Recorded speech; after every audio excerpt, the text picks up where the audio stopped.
These are the generations of Noah. Noah was a just man and perfect in his generations, and Noah walked with God. And also verse 17 from Genesis 6. For behold, I will bring a flood of waters upon the earth to destroy all flesh in which is the breath of life. Everything that is on the earth shall die, but I will establish my covenant with you, and you shall come into the ark, you, your sons, and your wife, and your sons' wives with you. And the Haftorah portion is Isaiah 54, verses 7 through 10.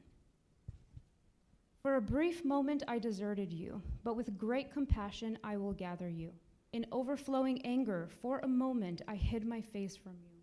But with everlasting love I will have compassion on you, says the Lord, your Redeemer. This is like the days of Noah to me, as I swore that the waters of Noah should no more go over the earth, so I have sworn that I will not be angry with you and will not rebuke you. For the mountains may depart and the hills may be removed, but my steadfast love shall not depart from you, and my covenant of peace shall not be removed, says the Lord, who has compassion on you. And the Brit Hadashah is from Hebrews 11, verse 7. By faith, Noah, being warned by God concerning events as yet unseen, in reverent fear constructed an ark for the saving of his household. By this he condemned the world and became an heir of the righteousness that comes by faith. Amen.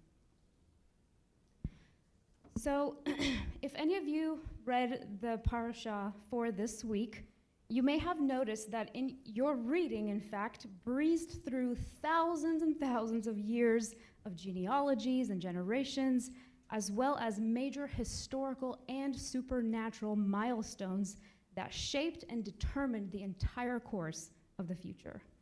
You know, things like the flood, the salvation of Noah and his family, the establishment of the first nations through Noah's sons, the divine scattering of nations and languages at the Tower of Babel in Genesis 11.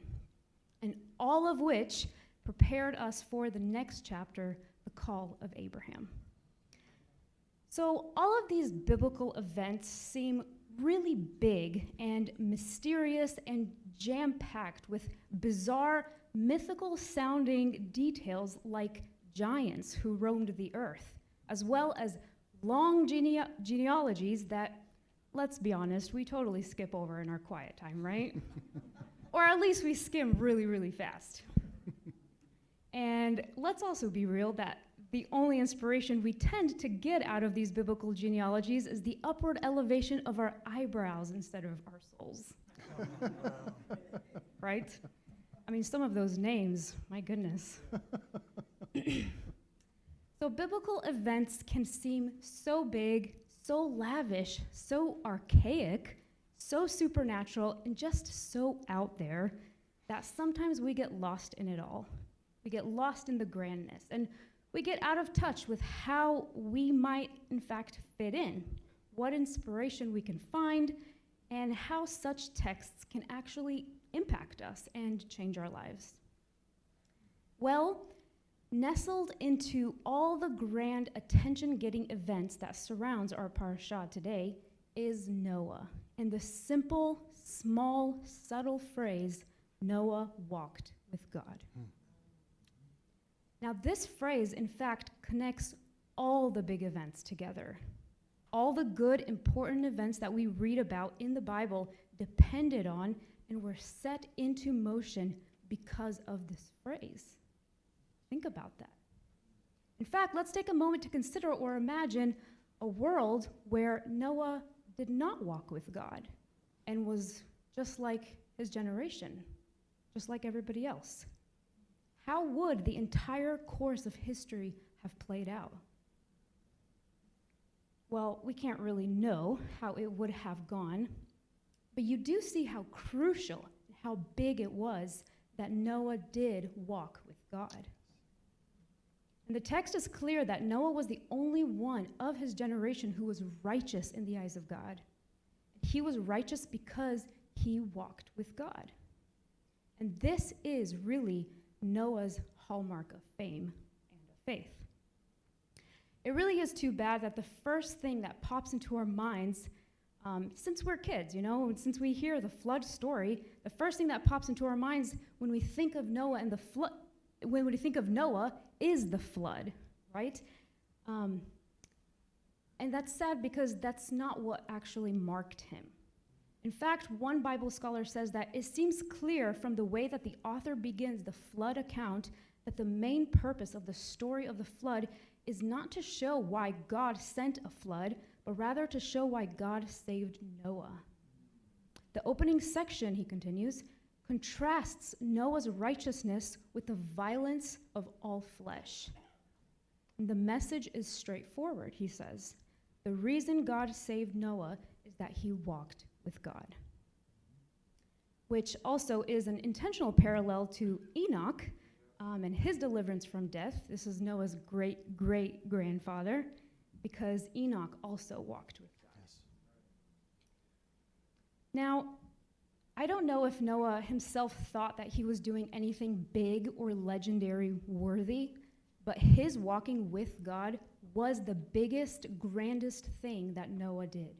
Bigger than the flood, bigger than the giants, bigger than the nations that his sons would establish, and far grander than the Tower of Babel. Without Noah, we wouldn't get to Abraham in chapter 12. Noah's righteousness, in fact, was itself like an ark, carrying the blueprint of God's plans for the world's redemption. And it doesn't get bigger or better than that. Well, actually, it does. Noah had the privilege of being a type or a foreshadowing of the Messiah himself. Yes, indeed. Yeshua, who would be like Noah, a better Noah in his day, whose righteousness would not only save himself and his family, but nation upon That is nation. absolutely perfect. And this is what Hebrews 11 says when it says that Noah had the privilege of becoming an heir of the righteousness that comes by faith. And in fact, a Bible scholar, a messianic scholar, in fact, Chuck Missler, I don't know if any of you have heard of him, he loves biblical genealogies. And he actually uncovered the most fascinating message in Noah's genealogy going all the way back to Adam, the first man. So when you look at the names from Adam to Noah, in Hebrew, you kind of just set out their Hebrew names, it reads a certain message. So let me just break it down. Adam means man, right? Adam's son, Seth, means appointed. Enosh means mortal, frail, or miserable. I don't suggest that for your baby. Scholars don't actually know why such names were given, but it likely had to do with specific circumstances or the times that they were living in. So, for example, it was in the days of Enosh that men began to defile the name of the living God. So Enosh means mortal, frail, or miserable. Canaan, I don't know if that's how you say it, but his name means sorrow, dirge, or elegy. Mahalalel is the blessed God. Jared, shall come down. Enoch means teaching or commencement. Methuselah, his death shall bring.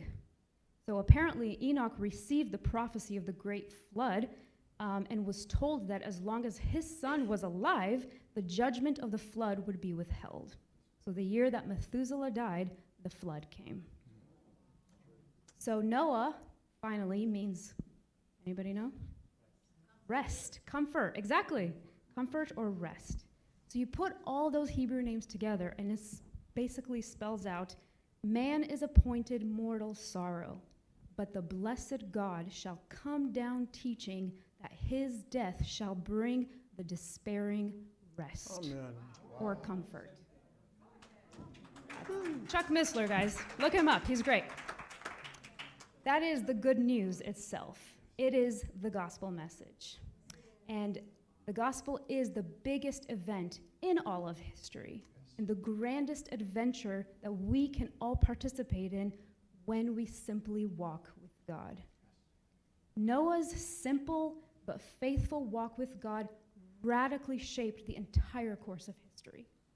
And it gave him vision to also see things as they were and to hear God's voice clearly, even when he asked him something so big as, and slightly preposterous as, building a giant ark.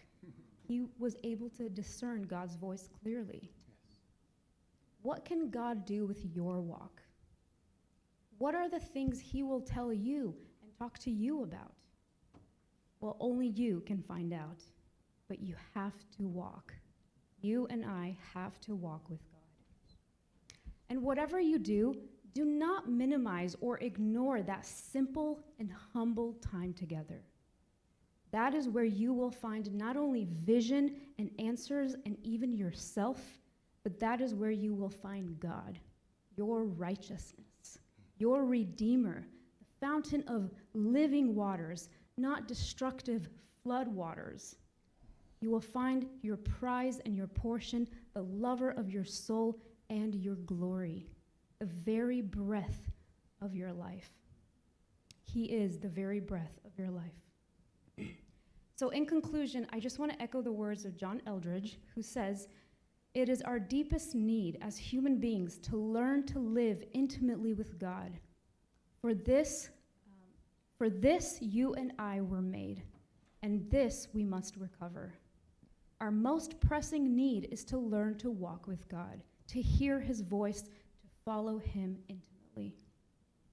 Eldridge goes on to say that everything else we long for can then flow forth from this union, meaning answers will come when we get with God's program. Callings will be fulfilled, provisions will be made. Big things happen when we walk next to God and see him at work. He will swoop us into his big plans and wild adventures. You've heard the saying, give someone a fish and you feed him for a day, but teach him to fish and you feed him for the rest of his life, right? Eldridge says that the same thing holds true regarding spiritual food and our spiritual lives. If you teach someone an answer, a rule, a principle, you help him solve one problem. But if you teach him to walk with God, well then you've helped him solve the rest of his life. Shabbat shalom. Shabbat shalom.